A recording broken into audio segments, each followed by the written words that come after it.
नमस्कार, आप देख रहे हैं न्यूज 18 राजस्थान। आपके साथ मैं हूं अभिषेक। बुलेटिन की शुरुआत बड़ी खबर से करेंगे। जयपुर से है, जहां शहर में कचरा संग्रहण फेल नजर आ रहा है। शहर में कचरे का उठाव नहीं हो पा रहा है, जगह जगह गंदगी फैली है। कचरे से भरी गाड़ी लेकर पार्षद करण शर्मा निगम उपायुक्त कार्यालय पहुंचे। पार्षद कार्यालय के बाहर कचरा खाली किया गया। ये तस्वीरें आप देख सकते हैं। जयपुर शहर में कचरा संग्रहण जो है वो पूरी तरीके से फेल नजर आ रहा है। जगह जगह कचरे का ढेर लगा हुआ है। और आपको बता दें कि पार्षद ने निगम के दफ्तर के बाहर ही कचरा फेंकवा दिया। ये तस्वीरें आप देख सकते हैं। पिछले 15 दिन से मैं जोन डीसी को, एक्शन साहब को, सीओ साहब को भी मिलकर आया। मैंने बोला कि वार्ड में कचरे की स्थितियाँ बेकार हो रही है। मानसून भी आ चुका है और मानसून आने के बावजूद भी प्रशासन चेता नहीं, नगर निगम। और मैंने मेयर साहब को भी बोला था कि मानसून सर पर है। प्री मानसून बारिश में आपने देखा किस तरीके से जयपुर शहर पूरा बदहाल हो चुका था, सड़कें जाम हो चुकी थी। और अब जब बरसात सर पर आ चुकी है तब भी नाले और नालियाँ कहीं भी साफ नहीं हो रही। गहराई हुई है। शहर में जगह जगह पर कचरे के ढेर लगे हुए हैं। घरों से डोर टू डोर कचरा कलेक्शन नहीं हो पा रहा है, लिहाजा यहाँ पर लोगों का गुस्सा फूट पड़ा है। ये मालवीय नगर जॉन ऑफिस है जहाँ पर लोग पहुंचे और यहाँ पर इन्होंने जॉन दफ्तर के बाहर ही कचरा गिरा दिया और यहाँ पर नारेबाजी करके नगर निगम प्रशासन के खिलाफ जो है अपनी नाराजगी जता रहे हैं। इसमें पार्षद भी शामिल हैं। किस तरह से आप लोग ये जो यहाँ पर कचरा ला करके गिरा दिए हैं, क्या कारण है इसके पीछे? देखिए, पिछले 15 दिनों से मैं लगातार संबंधित अधिकारियों को सूचना दे रहा था कि वार्ड में कचरा संग्रह नहीं हो पा रहा है डोर टू डोर, और लोगों के घर में कचरा इकट्ठा हो गया, उनको बदबू आ रही है, लोग परेशान हो रहे हैं, वायरल वैसे ही चल रहा है। तो कहीं ना कहीं मैं आहत था कि पिछले 15 दिन से मैं जब जनता की भलाई नहीं कर सकता, मैं उनके कहने पर कचरा नहीं उठवा सकता, तो मेरा पार्षद बनना बेकार है। तो आज आप निगम तो के आज ऑफिस में कचरा ले आए? सभी पार्षद, मैं वार्ड में खुद गया, कचरा इकट्ठा कर सैकड़ों कार्यकर्ताओं के साथ में जो वार्ड के स्थानीय लोग थे उनको लेकर आया। और जोन डीसी कार्यालय के बाहर मैंने जब कचरा लाके डाला तो आप देखिए 5 मिनट के अंदर 4 ऊपर आ चुके और कचरा उठाने की कवायद चल रही है। यहाँ से तो कचरा उठाने की कवायद चल रही है। जो हुपर है उनकी लाइनें लग गई है, क्योंकि ऊपर दूसरी तरफ तस्वीरें देखिए आप कि हुपर में कचरा भरकर जो है वो यहाँ से उठाया जा रहा है, लेकिन जो डोर टू डोर कचरा कलेक्शन की बात है वो नहीं हो पा रही है। घर पे आता है 2 महीने हो गए, 2 महीने से कोई नहीं आ रहा। 2 महीने से नहीं आ रहा। 2 महीने से नहीं आ रहा। 2 बार कंप्लेंट कर दी। कंप्लेंट करी आपने? हाँ बिल्कुल कंप्लेंट करिए हमने। देखिए हमारे ऑनलाइन घर पे करिए। 2-3 महीने से कचरा वाली गाड़ी नहीं आ रही है। आज यहाँ पर कचरा डाला है तो इनकी आंखें खुल गई है और ये इन्होंने जल्दी से गाड़ियाँ मंगाई कचरा उठाने की कार्य कर। ये नई व्यवस्था लागू करनी थी, क्या हो पा रही है? नहीं, नई व्यवस्थाओं में फेल है। आप देखिए नगर निगम ग्रेटर सबसे बदहाल है स्थिति में। नगर निगम ग्रेटर में आज तक ऐसा कार्यकाल नहीं आया जैसा सौम्या जी के गराज में। सौम्या जी के राज में सिर्फ बातें हो रही है, योग कर रही नालों है, की सफाई नहीं है, योग करने में व्यस्त है महापौर। आप जयपुर शहर में तो कचरे के ढेर लग रहे हैं, किस मुंह से आप जनता के बीच में जाकर वोट मांगेंगे? पार्षदों की स्थितियां खराब है। तो आज जब जोन डीसी के सामने हमने कचरा लाके पटका तो आप देखिए 10 मिनट के अंदर कचरा उठ गया। इन्होंने पुलिस बल भी बुला लिया और लगता है के कहने पे ही जब साफ सफाई नहीं हो रही है तो क्या आमजन की क्या हाल होंगे? आप लोगों के कहने पे आता हाँ है? साहब अभी उठ गए, पहले से हमारे यहाँ यहाँ तो उठ रहा है, घरों से उठ रहा है क्या? नहीं उठ रहा है। नालियाँ कोई जाम है, सुनवाई नहीं घरों हो में जा रहा है, गटर चौक के हैं, सारी व्यवस्था खराब है सर। आज जब आप यहाँ पर आए तो क्या बोला गया? अभी तो डंडा लेके खड़े हैं ना, तो देखो पुलिस वाले खड़े हैं। क्या बोला गया? कोई बात हुई? मेरी बात हुई अभी जोन डीसी से, तो डीसी साहब ने आश्वासन दिया है कि अगले 5-7 दिन में हम सारी व्यवस्थाओं को दुरुस्त कर देंगे। मैंने भी इनको 7 दिन का समय दिया, अगर व्यवस्थाएं दुरुस्त नहीं होती है तो हम 50 पिकअप गाड़ी लेकर नगर निगम मुख्यालय ग्रेटर सारा कचरे से ढेर से भर देंगे। निगम मुख्यालय पे कचरा डालेंगे आप? बिल्कुल। हाँ बिल्कुल सही है। डालना पड़ेगा, नाले में तो कचरा भरा है, नाले में पानी कहाँ से जाएगा? घरों में पानी जा रहा है। घरों में पानी घुस जाएगा। नालियाँ साफ नहीं हो पहले रही, भी टेंडर घरों में सब किए नहीं कॉलोनियों अभी में, तक। नाले के पास वाली कॉलोनी में घरों में पानी घुस गया था। इस बार भी ऐसा ही होगा, नाला जाम कर रखा नाले है। के किनारे रह रहे हैं। नाले के किनारे की स्थिति है, नाले में कोई कचरा साफ नहीं कर रहा। पहले नाले में ये कंडीशन है नाले की। प्री मानसून बारिश में क्या बोलते हैं, नाले नाले की घर घर सफाइयाँ कचरा हो रही नहीं है कि नहीं हो रही? बिल्कुल नहीं हो रही सर। क्या हो रहा फिर? ऑनलाइन हमने कंप्लेंट भी कर दी, फिर भी कचरा नहीं उठ रहा, ना सुनवाई हो रही ऑनलाइन। 2 महीने हो गए। अच्छा, ये जो मोबाइल ऐप पर जो कंप्लेंट डालते हैं उसका रिवर्ट मिलता, कुछ जवाब कुछ मिलता? भी नहीं मिलता कोई सर, जवाब नहीं मिलता। कोई नहीं मिलता जवाब। 181 पे शिकायत करते हैं, 2 बार 181 पे शिकायत कर दी, कैंसिल हो जाती है, बोले कैंसिल होगी।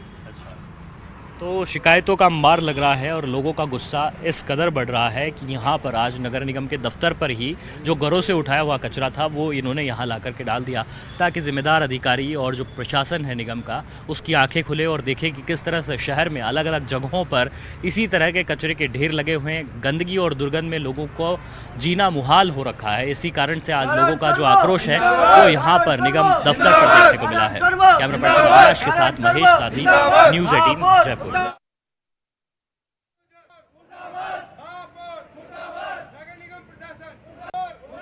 तो सहयोगी महेश दाधीच हमारे साथ जयपुर से और अधिक जानकारी के साथ जुड़े हुए हैं। महेश, अब मुख्यालय पर जाकर कचरा तो डाल दिया गया, उसके बाद क्या स्थिति बनी है और कारण क्या है कि यह स्थिति बनी है कि जयपुर में जगह जगह कचरे का ढेर दिख रहा? देखिए, इसके पीछे जो सबसे बड़ी वजह यह है कि यहाँ पर एक निजी कंपनी बीवीजी कंपनी को करके यहाँ पर जो पूरी सफाई का काम है, डोर टू डोर कचरा कलेक्शन का काम है, वो दिया हुआ था और उसमें काफी शिकायतें थी और उसके बाद में जाकर के उस कंपनी को लगभग हटाने का जो निर्णय है वो नगर निगम की पिछली साधारण सभा की बैठक में कर लिया था। अब करीब करीब पूरे शहर भर में जो ग्रेटर का इलाका है उसमें हेरिटेज पहले ही हटा चुका है। ग्रेटर में भी लगभग बीवीजी ने अपना पूरा जो काम है वो समाप्त कर दिया है। इसके बाद से एक वैकल्पिक व्यवस्था होनी चाहिए थी, नया टेंडर होना है सफाई का, लेकिन वो टेंडर प्रक्रिया पूरी नहीं हुई, उससे पहले ही जो सफाई व्यवस्था है वो लड़खड़ा गई। इसका कारण ये था कि इनके पास विकल्प नहीं था कोई, और विकल्प जो है उसके तौर पर इन्होंने हर एक वार्ड में 2-2 हुपर की व्यवस्था दी, लेकिन वो नाकाफी साबित हुई। हुपर गए नहीं जो है डोर टू डोर कलेक्शन करने के लिए कचरे के, और जो लोग हैं वो परेशान होते रहे, शिकायतों का अंबार बढ़ता रहा और अब जाकर के लोगों का जो गुस्सा है वो फूटना जो है वो शुरू हो चुका है। पार्षद जो है वो यहाँ पर अब नगर निगम के कार्यालय पर, मुख्यालय पर पहुंचने लगे हैं। ये मालवीय नगर के कार्यालय पर पहुंच करके आज यहाँ पर पार्षदों ने हंगामा मचाया और उसके साथ में स्थानीय जो लोग हैं वो भी यहाँ पर पहुंचे और कचरा इन्होंने ला करके यहाँ पर उंडेल दिया। नहीं की जाती है, ये बड़ा सवाल है। और अब मॉनसून भी सर पे है तो देखना अहम होगा कि जयपुर की व्यवस्था कैसे दुरुस्त होती है, ये देखना अहम होगा। फिलहाल बहुत शुक्रिया आपका तमाम जानकारी के लिए।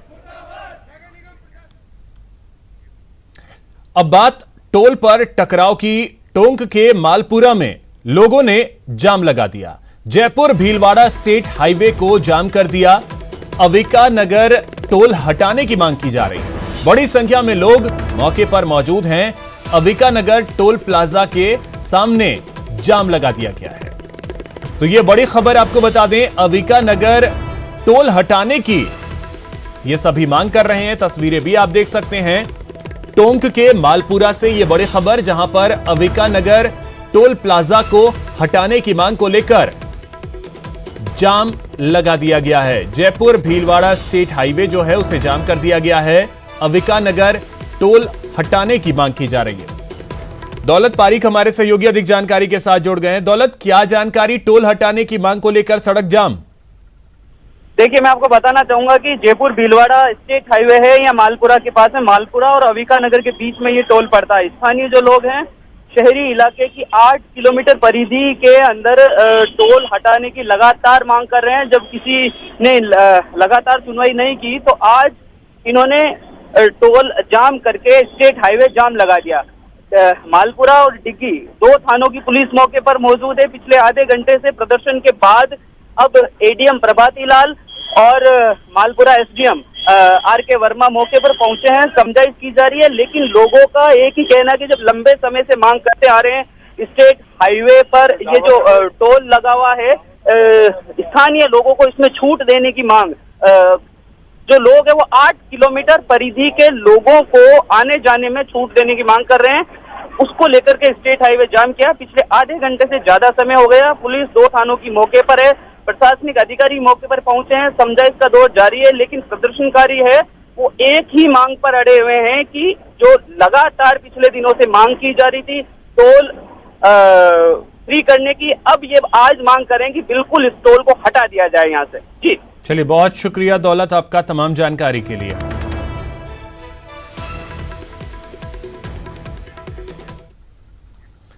करौली में अवैध हथियारों के खिलाफ कार्रवाई की गई है। पुलिस ने हथियार सप्लाई करने वाले गिरोह का खुलासा किया है। आरोपियों से 4 अवैध देसी कट्टा, 27 कारतूस बरामद किए गए। पुलिस, डीएसटी, साइबर सेल की यह संयुक्त कार्रवाई देखने को मिली।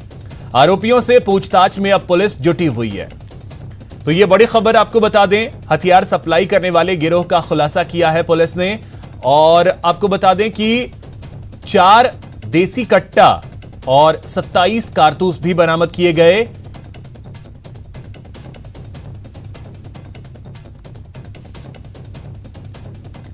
तो अवैध हथियारों के खिलाफ यह कार्रवाई की गई है। धर्मेंद्र हमारे सहयोगी अधिक जानकारी के साथ जुड़ गए। धर्मेंद्र, कैसे यह सफलता मिली पुलिस को? देखिए, बताना चाहूंगा, पुलिस को अवैध हथियारों की सप्लाई को लेकर सूचनाएं मिल रही थी लगातार, और उसकी धरपकड़ के लिए पुलिस द्वारा ऑपरेशन क्लीन स्वीप अभियान चलाया जा रहा था। पुलिस को कल शाम को ये सूचना मिली थी कि धौलपुर से 2 हथियार सप्लायर करौली अवैध हथियारों का जखीरा लेकर आ रहे हैं। इसके बाद पुलिस ने जाल बिछाया और NH 11 स्थित भिंडपुरा गांव के पास एक बाइक पर 2 युवकों के सवार होकर आते जैसी पुलिस को दिखे, उन्होंने उसको रोकना चाहा तो आरोपी भागने लगे। इसके बाद पुलिस ने घेरा देकर उनको पकड़ लिया और उनकी जब तलाशी ली तो उनके पास से 4 अवैध हथियार, जिनमें अवैध देसी कट्टा है, साथ ही 27 जिंदा कारतूस, 1 खाली कारतूस बरामद हुए। इसके बाद पुलिस ने आरोपियों को गिरफ्त में ले लिया। उनसे नाम पते पूछे तो एक ने अपना नाम अजय मीना निवासी पाटन तथा दूसरा रामदेश निवासी चूड़िया की है, उनको गिरफ्तार किया है। आरोपियों की जो पिछला रिकॉर्ड है उसकी जांच की जा रही है। हालांकि अभी उनके खिलाफ पहले से कोई मुकदमा सामने नहीं आया, लेकिन फिर भी पुलिस आरोपियों के साथियों और अवैध हथियारों की खरीद फरोख्त को लेकर पूछताछ कर रही है और उन्हें न्यायालय में पेश किया गया है। जी चलिए, बहुत शुक्रिया धर्मेंद्र आपका तमाम जानकारी के लिए।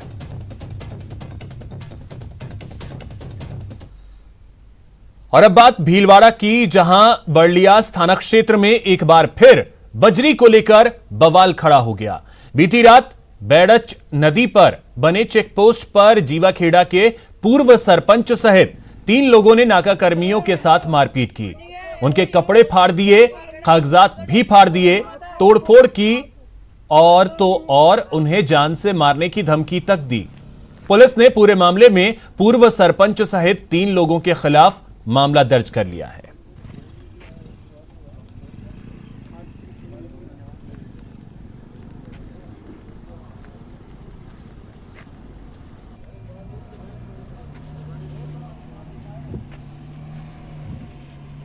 मारपीट हुई थी, हमने आके उनको बहुत मारा और कपड़े मारे फाड़ दिए। जो साथी वहाँ सो रहे थे उनको 2 लात मारी, वो भाग गए डर के मारे वहाँ से। और हमारी जो प्रतिलिपि थी वो फाड़ फूड़ के फेंक दी। फिर हम वहाँ से अपनी जान बचा के भागे। यहाँ पे आके हमने सूचना दी ऑफिस में। और अब आपको दौसा से आई एक तस्वीर दिखाते हैं। पहले इस तस्वीर को देखिए जरा, हाई वोल्टेज ड्रामा। कभी ये युवक छत पर चढ़ जा रहा है तो कभी छत से कूदने का ड्रामा कर रहा है। युवक का ड्रामा देख पुलिस के भी हाथ पांव फूल गए। तमाम जुगत के बाद करीब 2.5 घंटे बाद युवक को छत से उतारा गया। दरअसल पुलिस को सूचना मिली कि एक व्यक्ति एसपी और कलेक्ट्रेट कार्यालय में घूम रहा है, जिसके बाद पुलिस मौके पर पहुंची और उस व्यक्ति को कोतवाली थाने लाया गया। लेकिन युवक भागकर थाना परिसर में ही स्थित मंदिर की छत पर चढ़ गया और कूदने का ड्रामा करने लगा। कहा जा रहा है कि युवक मानसिक रूप से कमजोर है।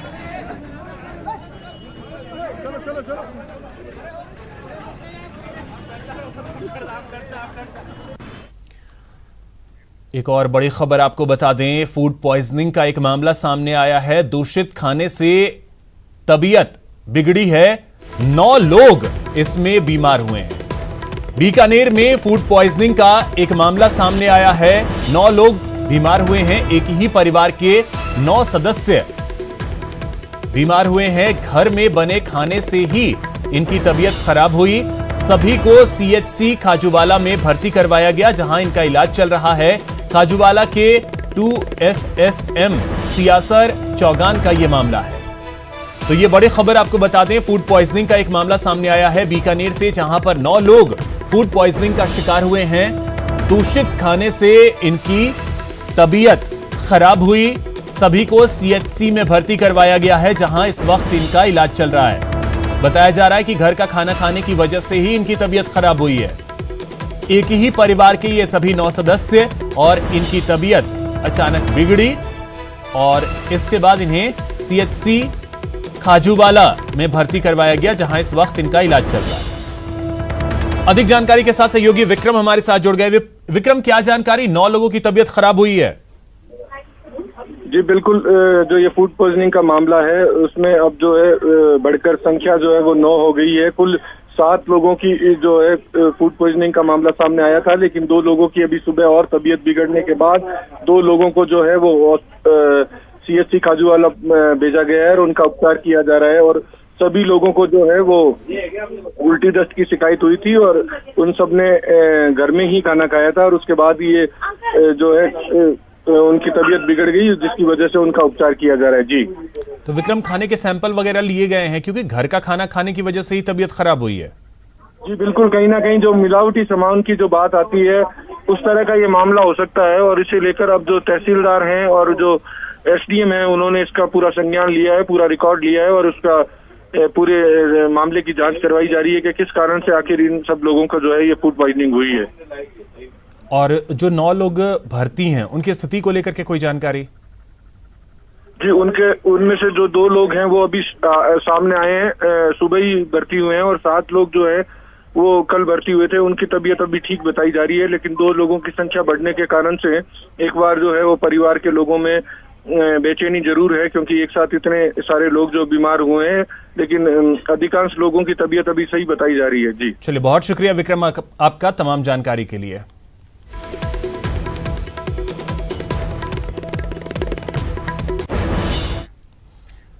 और अब आपको भरतपुर से आई एक तस्वीर दिखाते हैं। पहले इस तस्वीर को देखिए।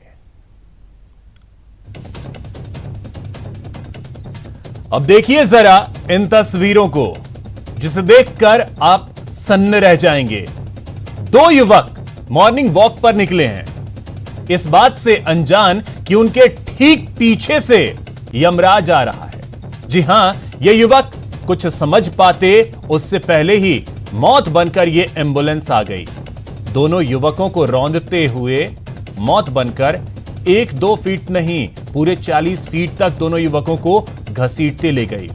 इस हादसे में एक युवक की तो मौत हो गई, जबकि दूसरा गंभीर रूप से घायल हो गया, जिसका इस वक्त इलाज चल रहा है। बताया जा रहा है कि एम्बुलेंस का ड्राइवर नशे में था। घटना नदबई कस्बे में नदबई हलैना सड़क मार्ग पर की है। इस घटना का सीसीटीवी फुटेज भी सामने आया है। टक्कर मारकर यह एम्बुलेंस आगे पुलिया में टकरा गई। एम्बुलेंस चालक को पुलिस ने हिरासत में लिया है।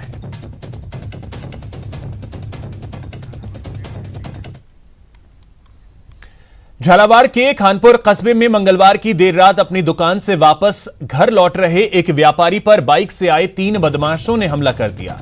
उन बदमाशों ने व्यापारी पर ताबड़तोड़ चाकू से वार किए और उसके पास से 2 लाख रुपए से भरा बैग लूटकर फरार हो गए। व्यापारी को घायल अवस्था में देख आसपास के लोग उनके पास पहुंचे और व्यापारी महेश सिंधी को खानपुर के सरकारी अस्पताल ले जाया गया, जहां प्राथमिक उपचार के बाद उन्हें जिला अस्पताल के लिए रेफर कर दिया गया। इस मामले की सूचना मिलने के बाद खानपुर थाना पुलिस भी मौके पर पहुंची और जांच पड़ताल के बाद बदमाशों की तलाश में जुट गई।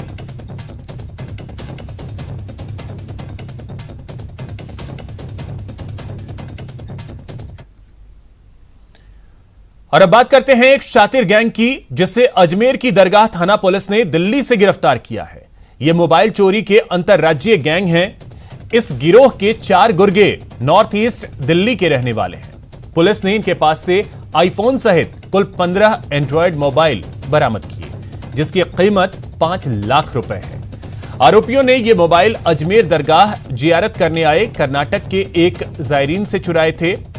इसके अलावा भी पुलिस आरोपियों से बरामद दूसरे मोबाइल के सिलसिले में पूछताछ कर रही है। विवादी सलीम बागवान निवासी कर्नाटक ने एक प्रकरण दर्ज कराया चोरी का। उसका मोबाइल फ़ोन चोरी हुआ था, जिसके संबंध में सीसीटीवी फुटेज देखे गए और उनके आधार पर दिल्ली के 4 आरोपियों को पकड़ा गया। पूर्व में एक इसमें अखिल उर्फ बिट्टू है, जो उर्स मेले के दौरान भी इससे 26 मोबाइल बरामद किए थे। वो बाकी 3 अन्य हैं, जिसमें एक इमरान नाम का है, जिसके दिल्ली में भी चोरी के 7 मुकदमे दर्ज हैं। झालावाड़ में चोरों के हौसले लगातार बुलंद होते जा रहे हैं। इसी कड़ी में देर रात चोरों ने बकानी कस्बे में चोरी की एक बड़ी वारदात को अंजाम देते हुए व्यापारी के घर में सेंध लगाकर लाखों रुपए की नकदी और जेवर पर हाथ साफ कर फरार हो गए। आज सुबह मामले की जानकारी मिलने पर बकानी थाना पुलिस और झालावाड़ से डीएसपी ने घटनास्थल का मुआयना किया। पुलिस चोरों की धरपकड़ के लिए सीसीटीवी फुटेज खंगाल रही है।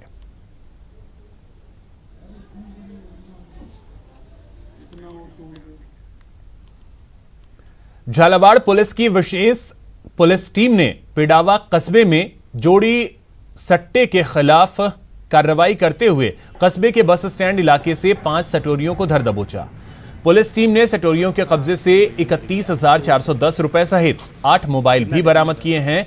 झालावाड़ एसपी ने बताया कि पिडावा कस्बे में जुए सट्टे की सूचना पर पुलिस ने कार्रवाई की।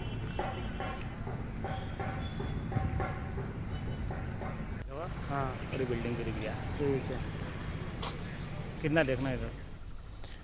अब बात करते हैं सीकर के एक बुजुर्ग दिव्यांग महिला की, जो सरकारी राशन पर जीवन यापन कर रही थी, लेकिन 2 महीने पहले फाइलों में उसे सरकारी कर्मचारी बताकर उसे सरकारी राशन से महरूम कर दिया गया।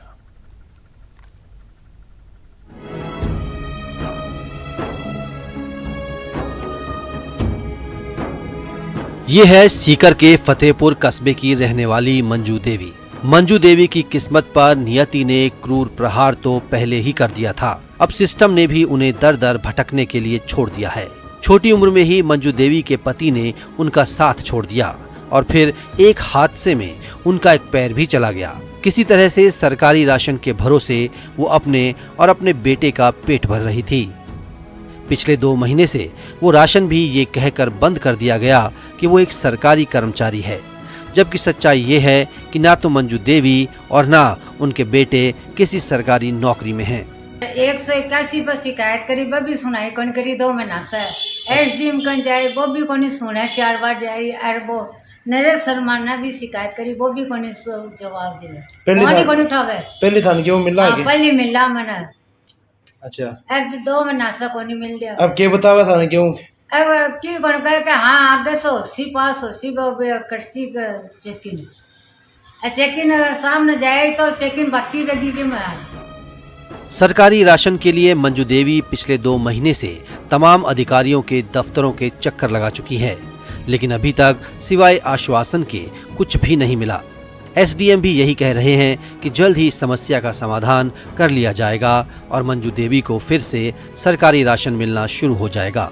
एक शपथ पत्र लेकर के और पार्षद जी से और अन्य व्यक्ति से पहचानकर्ता के रूप में दस्तखत करवा दो कि भाई मैं शपथ पूर्वक कहती हूँ कि मेरे परिवार में कोई गवर्नमेंट सर्वेंट नहीं है और न कोई गवर्नमेंट की पेंशन ले रहा है। मैं एक जो गरीब महिला हूँ, मुझे ये वापस खाद्य सुरक्षा का लाभ दिया जाए। तो उनसे बात हो गई, मैं ये प्रार्थना पत्र लेकर के उनको भिजवाऊंगा और वो जयपुर से संशोधन जल्दी करवा करके पुनः उनको लाभ दिलाएंगे। एसडीएम की बातों से लगता है कि मंजू देवी को जल्द ही राहत मिल जाएगी, लेकिन सवाल ये है कि उसका राशन बंद हुआ तो क्यों हुआ और उनके नाम पर सरकारी कर्मचारी क्यों और किसकी वजह से लिखा गया। इन सवालों का जवाब किसी के पास नहीं है और सिस्टम के इसी गैर जिम्मेदाराना रवैये की वजह से मंजू देवी जैसे लोगों को दर दर भटकना पड़ता है। संदीप हुड्डा, न्यूज़ 18 राजस्थान, सीकर।